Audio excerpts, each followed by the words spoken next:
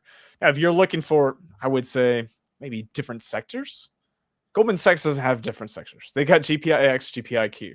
Neos has got real estate, energy. They've got Bitcoin, gold, hedged ones, and even boosted ones. So there's a couple different ones you can go with the Neos ones if you were income focused. Yeah, and I'd even add in that I don't even see anything wrong with actually owning multiple funds. So maybe instead of owning a certain amount of SPY or GPI, GPIX or JEPI, for example, or whatever the case may be, specifically S&P 500 tracking covered call fund, and then instead maybe split it up amongst two or three because their strategies slightly differ. So you kind of benefit, the best of both worlds, or or all three, or a combination of different ones. So I think that approach, you you still you benefit from appreciation on one side, possible advantages of strategies from one compared to another, given the current market, given what's going on with the current market. So I think there's nothing wrong with having a mix either when it comes to those. Yeah, yeah. I mean, that's a very good point. I think I mean, you're absolutely correct. I mean, you could have, I mean, who knows what could happen? I mean, I think the Neos funds have been around for about 3 years. I was talking to Troy Cates yesterday about it, and the cool thing is, he's like, I didn't think we are gonna do this. Like after like they launch Spy Eye, and then it's like now they're able to launch more and more, and it's just they've grown from nothing all the way up to about 22 billion assets under management. But the thing is, you have different, I would say you have different, a lot of these fund companies make different strategies. One of our commenters also talked about Amplify funds. Amplify's got some great ETFs with Devo, IDVO, and QDVO as well, which could be a good 3 fund portfolio. But you can also sprinkle in those Goldman Sachs and Neos in there and kind of have a balanced income portfolio. Yeah, yeah, I agree. Especially since the Amplify funds aren't index tracking funds, so you can kind of use that in your strategy as well. For example, Devo being a more defensive fund, so you could, knowing that, now you can strategize or customize your portfolio to know, like, all right, well, I want something a little more defensive, even though the S&P 500 is pretty well balanced, but having something that's a little bit less volatile. And then you could have it on the same aspect where you're having a QQQ or qqqi or a QDevo, for example, just have, or any more aggressive covered call fund, where then it could kind of play as your exposure to growth. So Yeah. I think there's 1,000 different ways you can go about doing so. And I think when it comes to income funds, you can be a little more, I feel like you can customize a little bit better when it comes to income funds. Just like when we mentioned about having multiple S&P 500 funds, like that wouldn't be necessary in a traditional sense, right? Having a SPY and a IVV and VU, like that doesn't really make sense. But in these cases where their strategies differ, I think you can really take advantage of that. And the amount of ETFs is not really relevant as long as you still make it efficient. So Yeah, exactly. And I think I made a video about cover call ETFs rankings, and a lot of people kind of commented like, "Oh, why did you put JetB so low?" And if you look at it, it's interesting because JetB has underperformed the last 3 or 4 years. It is one of the oldest cover call ETFs, like in the last, I would say, 5 years. QLYD is from 2013, so it's definitely the oldest. But with JEPI is they're actively managed. They pick 100 about 130, 140 different defensive companies from the S&P 500. And right now in 2026, I remember, I think I was looking back maybe a week ago, and they were up 10, 11%, while like SPYI and the S&P 500 were like down 1%. And so exactly right, you have different strategies and the different S&P 500 ones could be up, could be down. Like even with T-Spy from Tap Alpha, like um, they got a different strategy where they're selling 0 DTE while most of the others are doing like monthly out of the money instead of like daily. Yeah, yeah, exactly. Yeah, Ashley does have a great point about the taxes as well, because a lot of these ETFs, income ETFs, have different tax treatments. And I think I mentioned that last week, or I mentioned that last week. With the JP Morgan ones, um, they use ELNs for ordinary tax, but some the Neos, the Goldman Sachs, and I believe even the Amplify ones use like 1256 contracts with return of capital. Even the Tap Alpha ones do too. And so that's another way to look at it is taxes. Yeah, I think too with JEPI, um, of course, when it comes to ELNs, it's a pretty complicated subject. There's not much transparency either, and knowing the trades that were done within the ELNs. And but when it comes to JEPI, JEPI does play as a little bit more defensive. Of course, it doesn't hold as many. It can hold more stocks that aren't in the S&P 500 as well. So I think in a way it can play as a more defensive. Again, you know, using JEPI with other S&P 500 funds, you can still optimize, your strategy. So while yeah, I do agree, the newer funds have newer strategies, and they're doing better. But I don't think JEPI is totally out there. I think it's still, at least in downturns, it's proven to be a little bit more defensive than those. But I guess I wouldn't trade it one for one. I think if somebody sees that as a benefit, they could optimize on it. I don't think it's totally trash, but it can still be a good fund for a portfolio. I think people are gonna haunt me in the comments with that comment about totally trash. No, no, I'm saying it's not. It's not. Yeah, Like I know, I I know. know people look at the returns or the total returns and assume that automatically, but there's some other benefits to JEPI as well. Yeah, of course. And I think as we look at different income ETFs, I mean, the JP Morgan ones helped kind of broaden the view of income ETFs. We had the Global X ones and the Amplify ones they're quite old. Devo's from 2016, QYLD is from 2013. But then once those JP Morgan ones came about, I think people started realizing there's opportunity to make money right now instead of having to wait maybe 20, 30 years and use the 4% rule.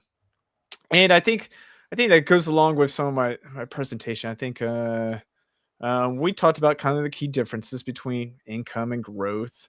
But yeah, with income and growth, we also I think a lot of people, and I've seen these stats. These stats are so crazy. It blows my mind that there are people that maybe only have anywhere between 30 to about $150,000 saved up for retirement at age 65.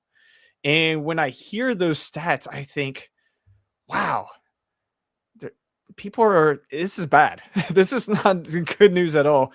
And I think that's one reason why people either lean on income or they lean on growth, because if you're age 25 and you see those stats, all you want to do is grow your wealth.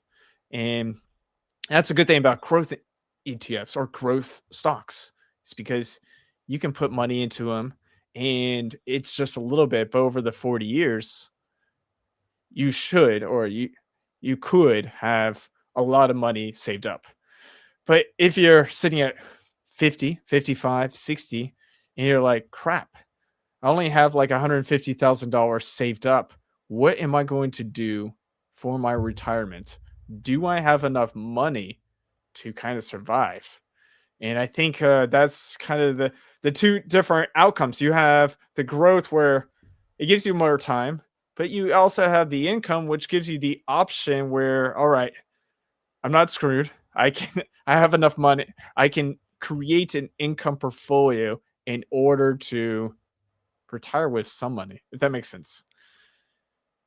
Yeah, I agree. I like that it created more opportunity. Now, of course, there's a lot of discussion between doing covered call ETFs and just investing in underlying and selling out. But regardless, just the strategy of doing covered calls, of writing, doing your own options, the fact that now that responsibility or that effort is on the issuer, and now you're able to benefit from utilizing that strategy based on the holdings it has, whether it's the index it tracks or stocks that it chooses at any given time. And I think the opportunity is that now somebody who might not have as much money closer to the end of retirement can still have ways to generate some income. Now, even if that means they cap some of their growth potential, that a lot of times is not as important to them as sustaining it and being able to derive income from what they have. And then, the extra benefit is if there is some capital appreciation there, that's a double win. But I think that is a huge plus as opposed to maybe just having VYMs and SHDs where you have dividend yields of sub 3%, which for traditional dividend fund ETFs, that's not bad at all. But you need a certain level of capital to be able to get a certain level of income relative to these covered call ETFs where you're getting yields that are 2, 3, 4x that are still tracking relatively safe investments, so to speak. Like tracking the S&P 500, I guess for somebody who's 60 may not necessarily be safe, but it's not as aggressive as being in growth. But again, Yeah. there's strategies like Devo where you can still derive income while holding stocks that have a little more defensive tilt to them. So I like that because now it gives more opportunity for people who are invested. Yeah, and I think Gary Hicks isn't. I don't know if he's watching right now, but he's usually in the chat. He could be off to Yeah. Costco. He always likes to have Costco runs on Wednesday nights. But last week he was talking about like his portfolio was sitting at about 420,000, or at least his option portfolio, the covered call portfolio, and he was doing about $6,000 per month with that, which I think that's around. Uh, my math's not good right now. It's like That's 72K a year. So yeah. Well, it's 72K a year, but I was trying to think what that percentage would be.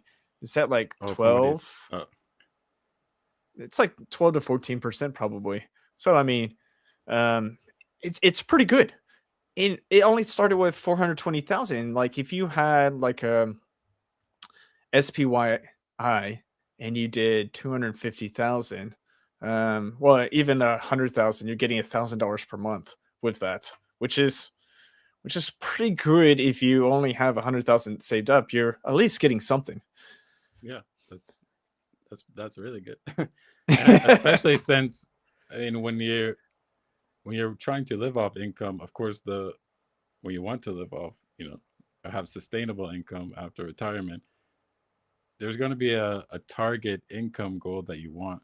So I think it's also important that the yields are good, but it's not always about the yield. It is about the yield when I guess you're talking about the SHDs and the VYMs and stuff. But I think the good thing is you can have a mixture of those traditional funds as well as the covered call ETFs, which combined can give you a good amount of diversification. And just like you said, with even someone like Gary, who's leaning much more into the covered call ETFs, is able to derive a lot more income. I mean, having that much income, you would need over, at least from his portfolio, you need over 1 million in like SHD, for example, Yeah, yeah. to I even mean, to get roughly half that. So Yeah, if my portfolio wasn't so full of like VTI, QQQM, VGT, I think I could move it over to a lot of different covered call ETFs. And I mean, essentially, with all the income, I could retire and I wouldn't have to work. But I mean, obviously, my wife would like to have a house. I've got two young kids. And so I think retirement is not there yet. um, but yeah, do you think, I mean, I know I asked in the beginning, question in the chat, like, are more people income or growth? And a lot of people are income. And it's not even that they may be old. I mean, they could be our age. Um, is there what do you say? What how would we break it down by age group? And would there be more of a hybrid approach as we advance? Um, that's a good question. Um, I feel like it's more about the income than it is. It's more about the portfolio size and the income goals. I think it is than it is the age, because you could be in your 30s and your portfolio size could be large enough to where you're beyond what you need to be sustainable with a mixture of dividends and covered call ETFs. Maybe you don't even need a full covered call ETF portfolio, and that in itself is enough to sustain you. So I think that's kind of the first thing to come to mind for me is just like, where are you at in your investing journey? I think the age provides a better perspective. It's easier to categorize because typically people won't have a certain size portfolio until they get older because it just takes time. You make more money, you make money for longer, and you invest longer. Your portfolio grows. But I think that part is the most important because maybe you want to live somewhere that's cheap. So you could be 40 years old and you don't need a $3 million portfolio. Maybe you're happy with 400, $500,000 portfolio, and you only need 30, $40,000 to get by.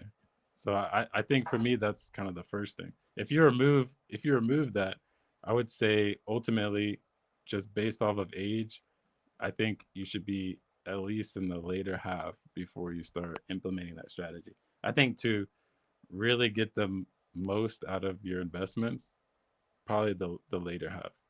Just because if you're investing in something that is essentially capping the gains when you could just hold the underlying, it doesn't really benefit you from not just holding the underlying. If you don't need that income now or anytime soon, and you're just taking it, you're going to be reinvesting it for the next 10, 15 years, and you know you're not going to retire for another 20, 25. I don't really see that as an effective strategy. It's still better than a savings account or anything like that, but I think in those instances it could be someone can improve their strategy a bit. How about you? I think you had some very good points, and it made me think. I have a friend. Well, I met a guy in Taiwan named Jeremy. Another Jeremy. There's lots of those Jeremys out there. But he ran a website called Go Curry Cracker, and at the age of 37, he retired. Now, the thing was, he at some point in his life, after meeting his wife, and of course the crash in 2008, he decided, I don't really want to work. I want to become work optional, more like the traditional fireman. And so when the market crashed, he stashed a ton of money into VTI, into maybe some individual stocks. He actually worked for a big tech company. I call it Microsoft. Um, and but at age 37, he retired, and him and his wife did exactly what you talked about. Instead of they were living in Seattle, I mean where Microsoft is located, and they decided to live in cheaper countries. They lived in Guatemala, they lived in Taiwan, they lived in other different countries where the cost of living was lower, and so to allow their stock portfolio to continue to appreciate because they had so much money into growth and into the market. But that's different if you don't have as much money saved up and you would like to retire earlier with more income focus instead of selling your shares, because what they do is they sell. They need to sell amount of shares in order to have income. And with income investing, if you don't have as much income, or if you don't have as much things invested into your portfolio, you need to get income some way without selling the shares. Uh, Dave from Wealth Adventures, he made a great video recently. If you guys don't know who Dave is, I'm trying to get him onto a podcast, but Dave from Wealth Adventures, he had a video come out with $1 million portfolio, I think $1 million, creating $5,000 per month without selling anything. Because the FIRE movement talks about the 4% rule, which you sell 4% of your portfolio until it's down to zero. His thinking was you have $1 million portfolio, you don't sell anything, but you get 5,000 in income back. And I think that's a different way to think about it, because I guess traditionally many people build up that portfolio to the $3 million, $4 million, $5 million, whatever, and then they sell it down in order to live off that income via the 4% rule.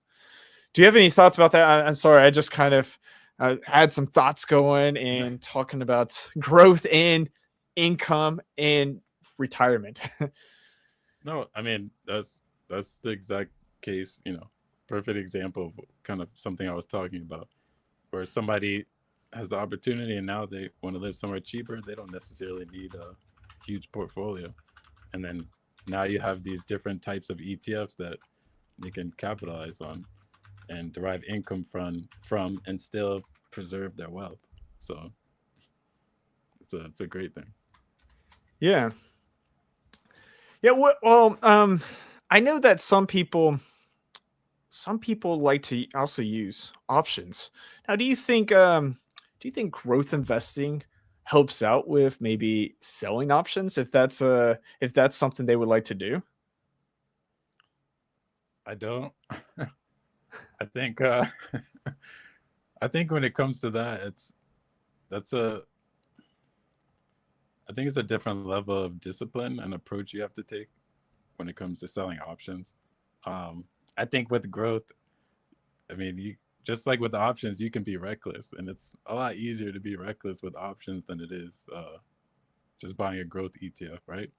Um, I mean, at least, especially when you look at it not from covered call strategy, trying to derive income from it, but I think you have to do a bit more due diligence, you know, and in order to do your own to have your own strategy based on whatever certain stocks you want to hold, or if you're trying to do index based. Yeah, yeah. I think you're totally correct, because if you're doing option strategies, a lot of people will look at some of the higher beta companies that have higher in implied volatility. So that means they're getting a higher premium. But with those high beta companies, you also have the risk of it crashing and burning and you losing a lot of money. Yeah, so Do you agree? that's I why for mean, me, that's why for me, like I see it as people can jump into growth ETFs and growth stocks just as reckless as they can do with options. And for me, options is even more complicated than just buying the fund or the stock. So exactly what you said. While you can take advantage to derive, more income or make a lot more money in a short amount of time off using different option strategies. But I think the due diligence there is like really important, and it requires you have to be more active than someone who's just making a standard ETF portfolio. yeah, that's good points. As we kind of moving on with the conversation, I think we focus a huge portion, I think, with income, which is great because I have a huge audience that loves income. I mean, I love income. I mean, I wish I had more. But what would you say is, I mean, your ideal strategy? Because I think I think we each have different strategies. I do option selling myself. But I think it makes it. I think these cover call ETFs give it an easier route. Because sometimes I think, oh, I don't want to wake up early in the morning. I don't want to have to think about doing options. I could just invest into qqqi or GPIQ or GPIX. But on the other hand, I also want to get to $1 million portfolio. And so I'm like, oh, should I just move all my money to QQQM, VGT, and SMH just to accumulate that wealth right now instead of focusing on the income portion? I think there's two thoughts always cross my mind of how to effectively make the best portfolio. And sometimes my plan doesn't work. Sometimes it does. What are your thoughts? What is a great way to, I guess, approach this? I mean, maybe I've already asked that question. I don't know. I mean, we talked a little bit about at least when it comes to age and what how people should approach um, based on their age or income. What I expect people to lean more towards covered calls or growth investing. I mean, I think it's kind of saying the same thing as you kind of mentioned before. Growth to me, at least, like I said, it's gonna be really dependent on the person. Like I'm aggressive investor. I would say based on your holdings, you're somewhat aggressive investor as well. Um, speaking in terms of like not being like a standard traditional three fund portfolio, trying to maximize diversification. But I think actually I just had a brain fart. What was it again? Go.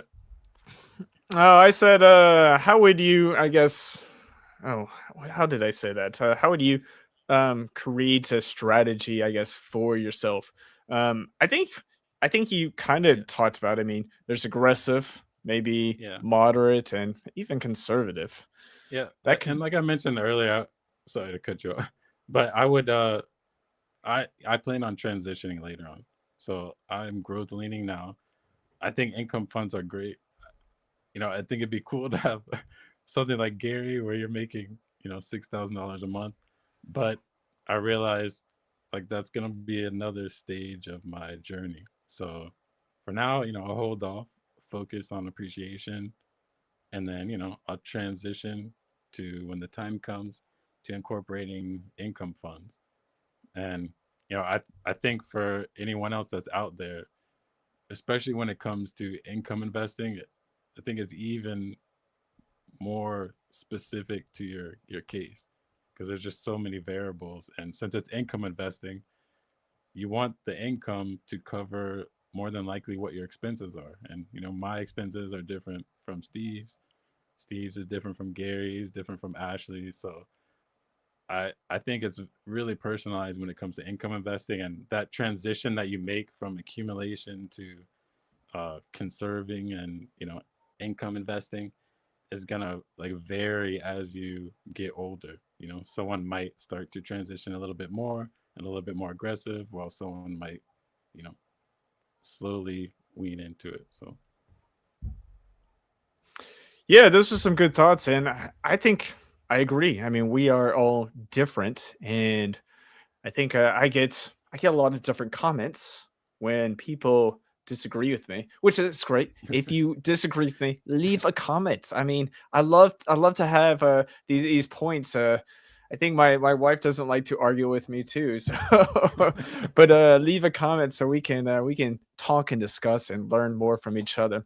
But we uh we are all different. I think Phil M Invest, he was talking about his different portfolio where he's got 25% growth. He's got I think 50% where he's doing wheel strategy options, and then he's got some cover call ETFs kind of supplementing that as well, which is a great different strategy. I was talking with Jeremy from Dividend Stockpile. He's got his dividend ETFs. He's got his option strategy portfolio, and he's got like 5 to 10 different option ETFs that's helping to produce income. And we all have to think about it in a couple different lights. how much money do you have invested now? What is your age range? How much money do you want to have when you retire? And how close to retirement are you, and where do you want to retire? A lot of people are going to say, I want to retire at 65. And that makes sense. 65, you seem like you've done enough. Maybe you don't have enough money to go travel the world. And so maybe you want to invest in some more income ETFs. Maybe you're in your mid 30s and you have a great job. You have a lot of extra capital. And so you're like, okay, I'm going to put this extra capital into a more of aggressive growth ETFs and maybe into some high beta stocks or even to individual stocks that have some growth. Maybe you're in your mid 30s and you're like, I'm tired of working. I just need some more cash flow. And so that's a good place where you could be into more option strategy ETFs where you're going to get more cash flow with less money. And so we have different ways we have to think about it. We have different views. Maybe you want to retire to Portugal, and Portugal is much cheaper than maybe sitting in New York City or Atlanta, Georgia, or somewhere else, or even into maybe Southeast Asia, travel around. I've got a friend from here in Australia that he was getting tired of here. He's my age, and he just took off and left to Thailand. And I was like, that's a good choice. I mean, I did the same thing, but 8 years earlier. But I was in Taiwan. And so there's just different ways to look at creating your own growth or income or even portfolio altogether. Conservatively, a lot of people are going to go with a Boggleheads 3 fund portfolio where you get a VTI, VXUS, BND, which I'm not really the biggest fan of bonds personally, but or even the Professor G 3 fund portfolio where you got like a VOO, qqqi, and SEHD. That's more US focused, but it's a little bit more aggressive than the classic Boggleheads. And so you have different approaches where you can do things. And I think that's the bottom line is no one is perfect. No one has the correct formula because everybody's different. Everybody's different family aspects. I've got a family of 4. And so my my journey is different than yours, Darius, which I believe you're a family of 2. Is that correct? Yeah. Okay. Yeah. Plus maybe a dog or cat. I don't know. No, I don't have any.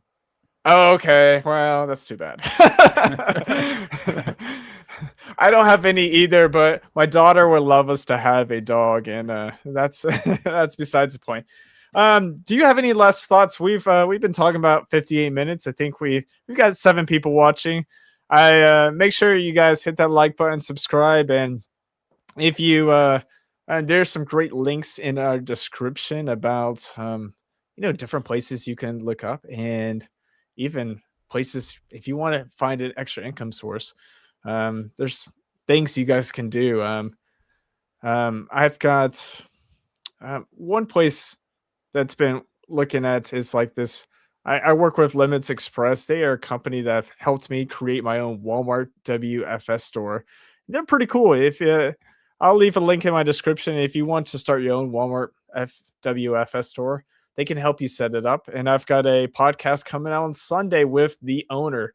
So he is pretty cool. His name is Kyle, and you guys can chat with him and see what you want to do. All right. Sorry, I'm going to leave that down there. But Darius, do you have any last thoughts? No, I mean it was a good discussion. I will say, if you aren't aware, I'm sure many of you are aware, there's a lot of stuff going on right now in the market, a lot of noise. I think this just highlights that times like these just continue to invest, continue dollar cost averaging. Don't get bothered by the headlines. you know, this happens every year, every 2 years. There's always something that happens. You know, there's always headlines. There's always something happening in one sector or another, or policies changing, or other macroeconomic events. So I think this year is going to be a year that's going to have a lot of different stuff that goes on beyond just the conflict. And I think the point is just continue investing, be sure, invest wisely and keep your head down, ignore the noise and just go at it. Yeah, that's some great advice. I mean, we saw with Liberation Day last year that, you know, we thought the sky was falling, but the sky never really fell in, and we're still alive today. We're still growing. I think I was talking both me and Troy Cates yesterday. I was like, oh, the tariff thing. And he's like, oh yeah, what was it called? Revolution Day, Liberation Day. And who would have Oh, guessed it if you'd have known at that time how quick the market, shot back up. And if you look back even at the, of course we have what's going on now, but even now to then, like how much the market has grown. I think from that time period, I think the S&P is like 20. I think even before that, it's 20% almost. Like a well, year from now. I think it ended So if you were to look back, 17%, 17, 18% of yeah, yeah. and if you were to include the dip, like that's 20+%.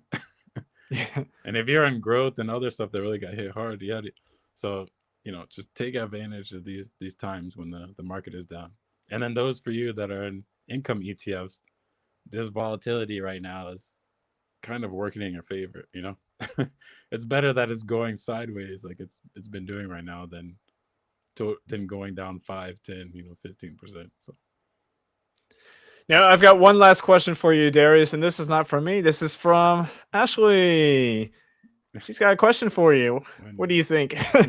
well, look, hopefully tomorrow the goal is to start posting more. So right now I'm still doing one video a week. Hopefully sprinkle in occasional 2 videos here and there coming in March, especially with the SCHD news and stuff like that. So yeah, got one coming soon, Ashley. Don't worry. Yeah, SCHD's got the Reconstitution coming out on the March 23rd, and so we'll see what changes happen. And I can't wait for your next video, man, because I think last week you were saying you were having some issues posting a video, and that video that you posted last week that had issues. Like last time I saw it had like 7.5 thousand. It's probably got 10,000. I mean views, which is probably maybe. Surprised. It did. Yeah, it did. Yeah. That's awesome, man. That's awesome. I'm glad. Yeah, I've got a video coming out. It should come out Friday. I've got a short coming out maybe on Saturday, and trying to get that podcast out from Lemons Express on Sunday.